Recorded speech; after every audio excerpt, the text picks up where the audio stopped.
We're living in an era where word of mouth is on steroids. Gary Vaynerchuk. You're listening to Writing Roots, brought to you by Aspen House Publishing. Welcome to Writing Roots. I'm Lee Hole. And I'm Lee Esses. Welcome to our bonus episode talking about marketing. This whole month, we've been talking about finding your people, and one of the biggest tools you can have with whatever genre that you are writing is your team, the word of mouth team that helps get the word out about your book. If you don't have any, you end up kind of feeling like the guy with a cardboard sign on the street corner. In the world of bookselling, when you're trying to find your people, paid advertisements, Facebook posts, TikTok videos, they're only going to do so much. The thing that does most of the heavy lifting within marketing, within getting your book out in the world, is that word of mouth. It is hands down going to be the most powerful kind of marketing to not only find, but actually reach your people who you need to read your book. Because once one person within your target audience finds your book, reads it, and starts sharing it, then it can really start growing. Today we're talking about your beta readers, your ARC readers, and your street teams. What the differences are between them, how to use them as different tools in your toolbox, and how to find and get them so that you can start building this team to help you promote the book. Because if I say, hey, read my book, it's fantastic, it doesn't have the same weight as someone you trust saying, hey, read Lee's book, it's fantastic. We will get into the specifics of each one, but as a quick overview, beta readers are going to give you criticism on certain aspects of your books. They are usually already fans of your writing, or they are somebody that you found online who is a beta reader. With beta readers, you usually give them a copy of a later draft manuscript, somewhere close to the end of the editing process, to get feedback on the book itself. So they get to read your story really early in exchange for giving you feedback on whether or not the storyline worked, whether or not these characters work, whether or not whatever works. They usually have some specific interest or skill set that you can lean on for that. Like, this person really knows how to develop characters, so you listen to them for that aspect. Or this person really knows the genre, so you lean into them to see whether the book fits that genre. Beta readers aren't exactly part of your marketing team, but they will be the first people besides yourself that start telling the world that your book is out there. They will be people who are publicly fans of your target genre, whatever it is, and they can start to mention, hey, I'm beta reading this book, it's a lot of fun, it does all these things that I really love about this genre, blah, blah, blah. So though you won't be leaning on them for actually getting the word out there, having a good beta reader and good relationship with your beta readers will have you building a strong foundation for the rest of the marketing that is to come. And honestly, the feedback from them is going to be your first indicator whether or not this book is for your target audience, because your beta readers should be in your target audience. Your ARC readers, advanced reader copy readers, are people with their own audience. They are ones who will get an advanced copy of the book, so it's already gone through all of the developmental editing, it's gone to your beta readers, and maybe the last thing it needs is just proofreading sort of editing. And they can start sharing that with their audience. They can start writing reviews early on sites so that there is some establishment that the book is real, that the book is good, that it has readers before it even gets published. These are going to be people that your target audience already trusts. They already have a relationship with these people. Therefore, when they see this person that they trust talking about your book, then they can enjoy it. And then finally, you have street teams. These are people you pay to promote your book. They're going out there putting up flyers, spreading the word by mouth. They're doing the traditional marketing street team aspect of it. It is dangerous to have them leave reviews for you, but that is sometimes a thing that people offer. I wouldn't recommend it because you're not supposed to pay for reviews, but it's a thing. A lot of people will reach out to ARC readers and, well, I gave them a free book, so they should be giving me a free positive review. What you're looking for is not actually an ARC reader at that point. ARC readers are supposed to be honest because they value their relationship with their target audience more than they do with you. Street teams are going to be all positive all the time in whatever venue that they are hitting the streets on. So let's get into the actual specifics of each category, the pros and the cons, what they do for you, why they can be used, and some of the downsides that comes with that particular type of help within your publishing process. Beta readers, remember, are the people that are brought onto the team in order to talk to you specifically. Here are my critiques to you in order to help you improve the book. As an author, it's really hard to know everything, especially if your main character is like a hyper expert in Maya agriculture or whatever. Something super specific that you just don't naturally have that skill set, but it's important to the character. You find someone who does have that skill set and you have them read it and go, does this make sense? Is this past the vibe check? Having these kinds of beta readers on your team means that you don't have to be the expert in everything. You get to be the expert in the craft of writing. Someone else gets to know everything. The most common type of beta reader is going to be the target audience tester. You are just sending them your book to make sure that it works. They need to be somebody that you trust and that you will trust their criticism when they return it. They need to be somebody who at least understands or is a fan of your genre, that they would fit within your target audience, because that's what you're testing with beta readers. You are testing if this book, if the characters, the plot, the setting is interesting and will be of interest to your target audience. I have my next book I'm publishing out with 3 different beta readers right now, one of which I asked to make sure that all of the combat makes sense. Another I asked to make sure that the structure of the chaptering makes sense because I tried something different. And another who hasn't read the rest of the series, because the series should be standalones, to see if this story can stand alone without having read other parts of the series. So I have asked something different from each of these people, and I am hoping they will give me honest feedback and not just doing the grandma thing where, yes, you wrote it, so it's perfect in every way, honey. And then, of course, there is the added benefit that if they like the book, they can then start sharing word of mouth with other people in your target audience. They can recommend, hey, this book is going to come out, you can read it. Of course, there's levels of trust that you need to have with your beta readers that they aren't going to spoil anything for people, especially since some of the core elements of a book may change between the beta read and the published. But any beta reader who understands what a beta reader is will easily walk that line. I often get feedback from my beta readers going, this person I know would love this book. So I'm already going to pre-order a copy because I really want my son to read this book because he would totally love this character, whatever it is. They will give you a very honest perspective on who you should be marketing to. If you aren't sure because it's something weird, like it's a thriller or a fantasy, and well, everyone likes it, of all ages, it's hard to tell, they will let you know, this person who is this age, because he's my son, so we have a pretty narrow band, we can get an idea of exactly how to best market your book.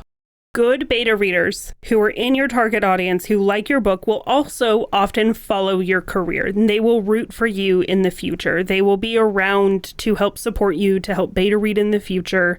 I know Brandon Sanderson has acknowledgements and he'll list out a bunch of his various stages of readers. And you see repeat names through those because there's a reliability that they have found in that relationship. One of the other huge pros, at least for me, in having a beta reader is they will often be very excited to read the book. And they'll do it for cheap or no cost beyond you printing it out. And most of the time, they just want an autographed copy to keep on their shelf as a little beta reading trophy by the end.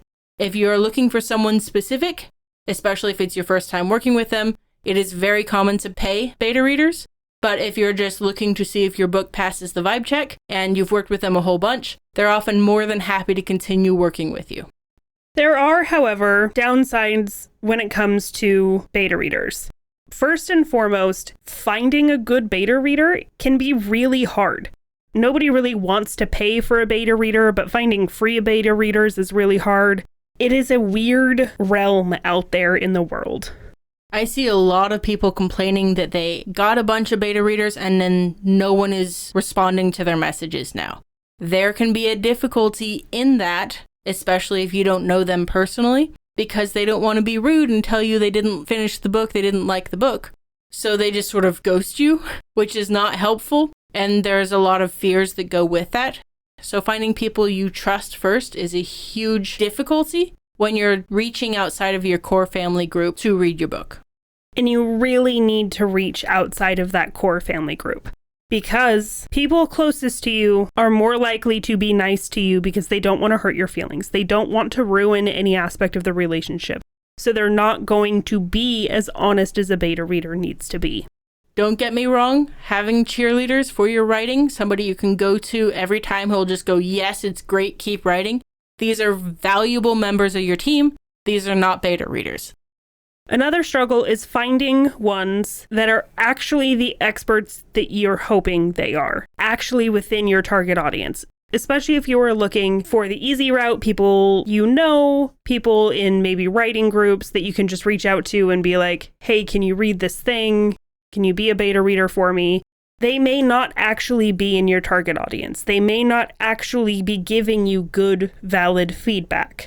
Because if we just look at our writing group, if I used our writing group as beta readers, I would have one person, aside from you, but you're my editor, so you don't count.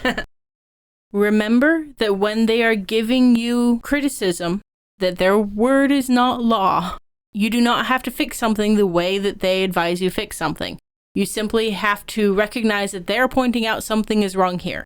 Carriages did not have windows during this time period. So, okay, you don't have to say they weren't looking out the window. You can just say they opened a door. You, as the artist, still get to paint that picture, but they're just lending their expertise.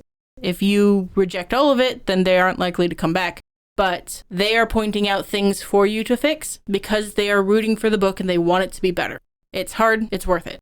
Just as a side note along those lines, when it comes to getting feedback from the beta reader, when they notice something, especially if multiple beta readers notice and give feedback on the same kind of thing, they're probably right that something is wrong, but their solution is probably wrong. Now, the other fallback with beta readers is this, I want to call it a myth, honestly, that people fear beta readers are going to steal their book. I personally have never experienced this. I've been working with beta readers for going on 15 books by the end of this year. If they aren't people you trust, then there's no point in having them beta read. Building that relationship with them first is really important. But if you're concerned about this at all, print out the copy and mail it to them because it's a lot more work for them to type it up and steal it that way. I've heard people talk about needing and wanting to get NDAs or contracts that are a binding agreement that the person will beta read in whatever exchange. That is a possible thing to do.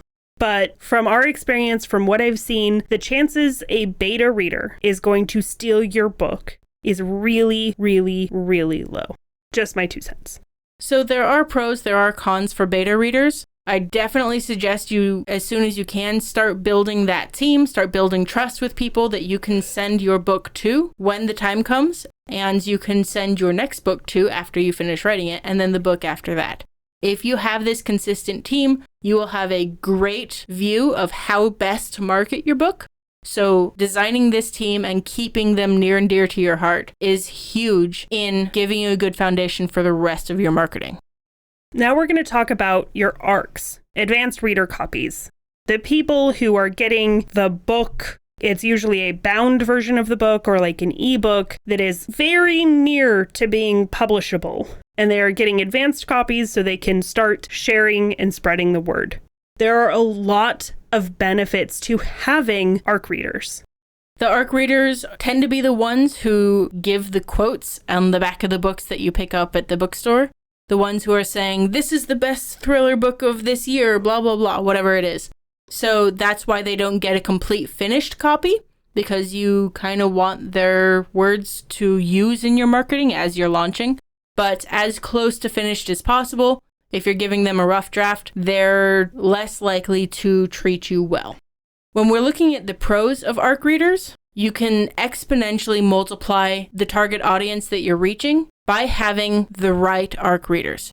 Online is a huge place for these readers because if you get to the right influencer, the person within your target audience, and you are able to get them to read an advanced copy of your book, then they can share the word if they love it, because likely their audience loves the same kind of books. It will snowball from there. I am thinking specifically of Meg's Tea Room on TikTok, who is such a core cozy fantasy influencer. If you can get an ARC to her for your cozy book, then you will have a very strong, immediate following. That is the biggest benefit to ARCs because they can start promoting, they can start sharing your book before it's even been published. It can be in that pre-order phase, and you can get those very key pre-orders that will hugely affect the future of your book. If nothing else, they will be able to show your cover to their audience. They don't even have to read it. They don't have to talk about it. If you put it in a pretty package and they open it so that they have content for their channel and they just do an unboxing video and do nothing else with it, there's a good chance people will still see it. And the next time they see marketing from you, they're like, oh yeah, I associate that with this influencer that I really respect. We have done episodes in the past on how to interact with ARC readers. So definitely, if you don't have a relationship with them already, start building one as soon as you can, and always be on the lookout for more people that your target audience also follows. And that's the key part. You have to build a relationship with them. The earlier, the better. They should be somebody you're already following, that you already can kind of tangentially connect with. Even if you're not getting ready to market and sell right now, starting to get a presence, starting to build that connection can help. Now, you need to be honest about it. You need to be very upfront about it and don't do it in a deceitful way. Then you can really start setting yourself up for success as you have and build that relationship with them. And one of the biggest advantages to having these online ARC readers is they have access to other communities that you don't have access to. If I have an ARC reader in Canada and they own a bookshop there, then they can carry my book in Canada because they really liked it and they read the book and blah, blah, blah. They've talked to their customers about it in a way that I would have no other access to that community otherwise. So something to keep in mind about building your online ARC reader list is where are they located and can you sell books there? One of the best resources for you to find ARC readers is a website called NetGalley. That's kind of where a lot of the ARC readers go to find books. And they'll sign up or put their name in the hat for certain books if they find those interesting. So that's a community resource for you there. Of course, not all of your ARC readers are going to be strictly online. People have more potent connections with other people if they've seen the whites of their eyes. Having these in-person ARC readers can be huge in making sure that you have a good, solid local footprint for your book to then explode. Good places to go for that would be clubs and committees, people who are well-connected, well-loved within those groups can really help you share your word. They can be Ren Fair people, they can be Comic-Con people, they can be church people, whatever fits within your target audience. Those people know who would read your book. They know who to go to start talking about it, to start sharing the word about your book. And of course, make sure you have a library card. It turns out people who read books also go to libraries. Shocking. That Venn diagram is basically just a circle. So if you're looking for readers, readers go to libraries. Getting libraries on your side with marketing your book and making sure your book is available to the right people in your target audience will, one, give you a little bit of validity because, hey, the book's in the library. It's not just something someone printed off of Amazon, even if you printed it off of Amazon and then gave it to the library. You have some of their integrity backing you up if they have your book in their library. But they probably have seen you a bunch of times because you checked out all of these other books. And you don't have to rely on just public libraries. If you are writing YA or middle grade or anything younger, school libraries are also a great resource. Despite my book technically having been written for adults, it is beloved by the 11, 12, 13-year-old range. The middle schoolers? Yeah, the middle schoolers at my local school loved my book and fought over who got to check it out next. That is great because they have grandparents.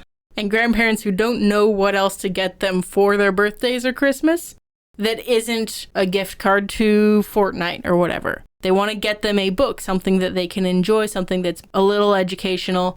Hey, my kid's been third in line for 2 weeks to check this book out, and he just moved to second in line. His birthday's next week. He won't be able to get this book until next month. Get them this book and they can read it sooner. This is a great thing for both sides of the conversation.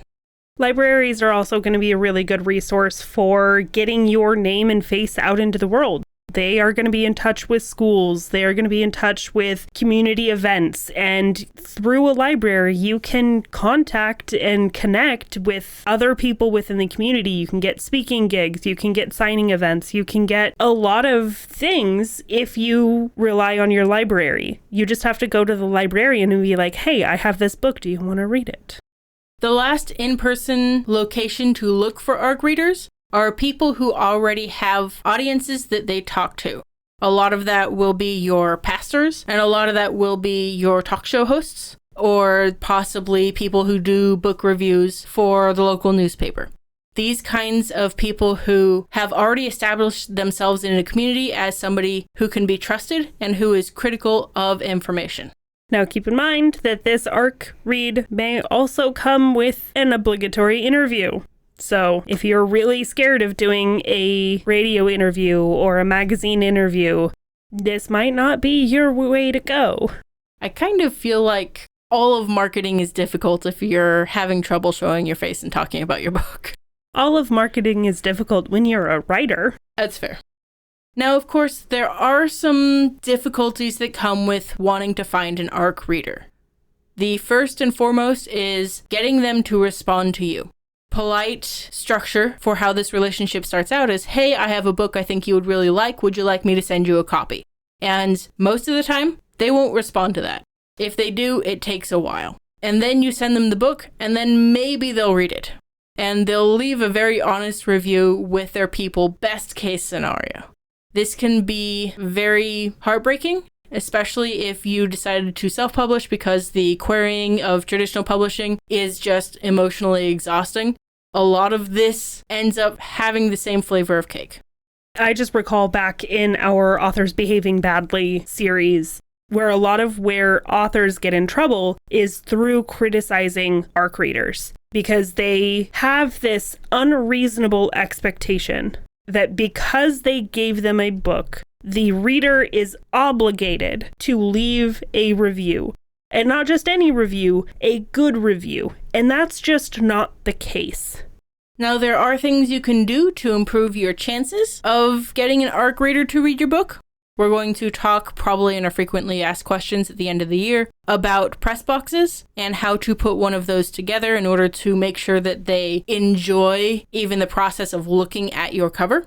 The biggest thing you can do to make sure that they will at least respond to you and not build that anxiety within you is to build a relationship with them.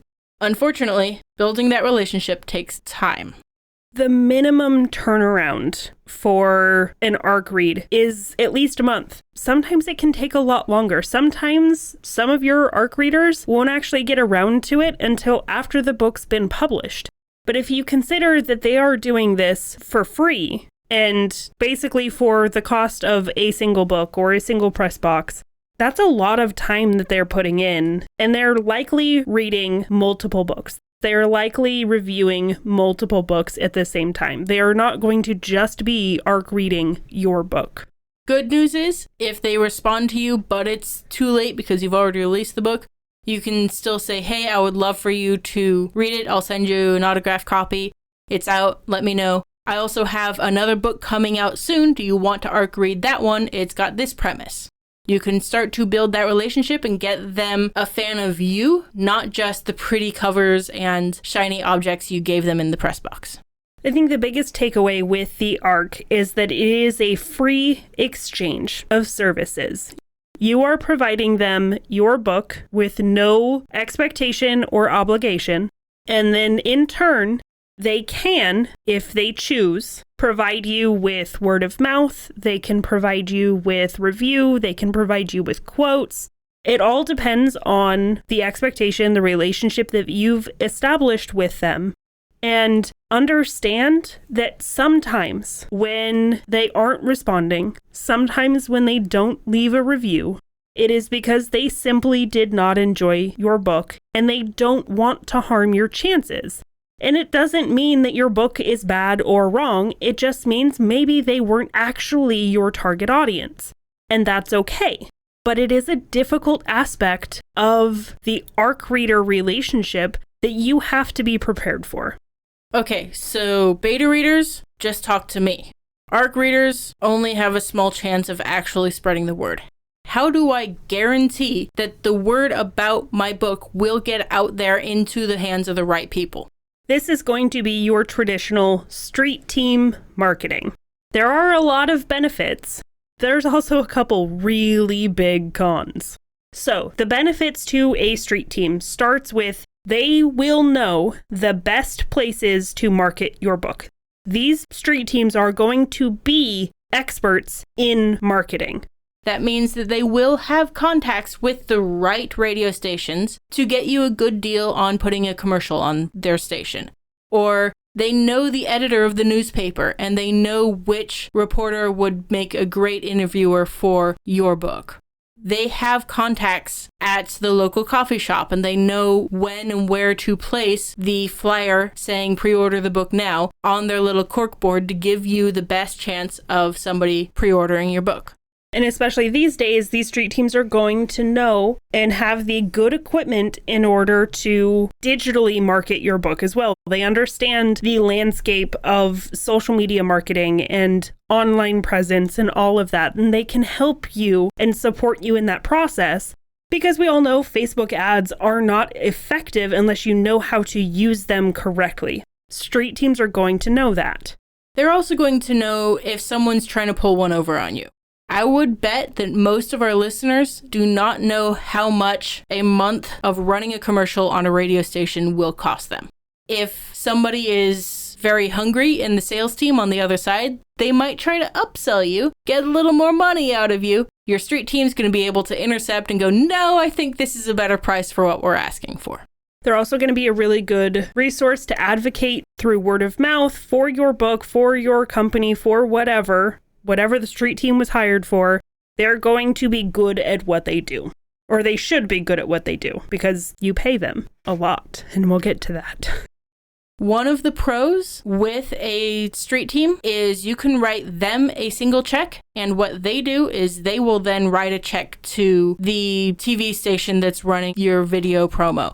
They will write a check to here, to there, to the radio station, whatever it is. You're just writing one single check and then this is the budget and figure out the best way to sell it. It can be really nice for sticking to budget so long as you stick up for yourself when it turns out that they're like, hey, if you give us another few $100, we could also do this thing. It can be very easy to be milked, but it can also be very easy to stay within budget by using a street team. They can also help you build a plan over time. They can make sure that there is a sustained effort over time from building up to pre-orders, opening pre-orders, and then a year past publishing. They can help you make sure that it burns strong instead of hot and fast and then it's ash. If you're one of those people that struggles with all the new, constantly evolving social medias out there and you don't know which one's going to be best for you, these people will also help you establish an online presence and possibly help you put together a website or point you in the right direction to make sure that all of their advertising lands somewhere useful. Now, these marketing professionals, they are good at what they do. Most of them. If you get the right ones. If you get the right ones, they are going to be very good at what they do. And because they are good at what they do, they are going to be incredibly expensive. And that's how we're going to kick off the con column of this. Street teams are so expensive. Especially compared to the other two types of word of mouth folk that we've talked about today. It'll cost you maybe $50 for a cool press box, for an ARC reader of a social media, blah, blah, blah. It'll cost you whatever it costs to print the thing for your beta readers. You can easily dump $5,000 into a street team in order to make sure that your book is in front of everyone's faces all the time. Yeah, I'm pretty sure we're just spitballing that because neither of us have ever hired a street team because it's a prohibitive cost. But you also have to remember that you aren't just paying them, you are also paying all of the advertising that they're going to do. They're going to cover all of that they do within whatever lump sum check you give them. Another difficulty with street teams, especially if it's your first time working with them, you're trusting them a lot without having a lot to back up. It can be very difficult to hold them accountable because they'll go, well, if you just dropped a little bit more money into it and you gave us a little bit more money and then we could do a little more pay-per-click advertising or whatever. If you just did that, then maybe it'll work. And then they'll keep raising that bar. It's very easy to keep dumping money into it. And then, of course, any marketing like this, any online or in-person physical marketing efforts take time. Any marketing person will tell you that. It takes time because not only does it need to get in front of the audience, they need to see it multiple times before they're ever going to act on it. So which one do I choose? Do I have beta readers and give up on the street team? Or do I only do ARCs and just hope that they'll give me the feedback that a beta reader would also? How do I choose which one to do?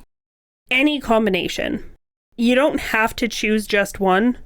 If you don't have a budget, use the first two. Leave a street team out of it. They are really good if you have a lot of money, if you have a good presence. Street teams are most commonly used by publishing companies because they have the funding for that. But if nothing else, if you can get a couple good beta readers, it doesn't have to be a lot, it can just be a couple, and then a couple good ARC readers, you are going to be pretty well set up for moving forward with marketing your book. And you don't have to stay with the choice you make by the end of this episode. If you can, continue to build your beta reading team. And just have a little group text with these people so you can send it out once a year and go, hey, by the way, I've got the new beta. Reach out to me so I can give it to you. Keep continuing to build these will help you have a solid career over the long run instead of just floundering after your very first book and then going, oh, I don't want to do this anymore. So each of these will have a different kind of access to your target audience. They'll have an understanding of who your target audience is. They'll have their own audience, and they'll know how to find them out in the wild. Putting these together will make for a very comprehensive marketing plan. Understanding your own target audience can come as late as your last edit and as early as you're plotting the book. But when you're putting that first draft together, it's just you. So the best target audience you can understand is yourself. And then when you put pen to paper, write selfishly. If you have a question or comment for our hosts or a topic you'd like us to cover, send us an email at writingroots@aspenhousepublishing.com or find us on Facebook by searching for Aspen House Publishing.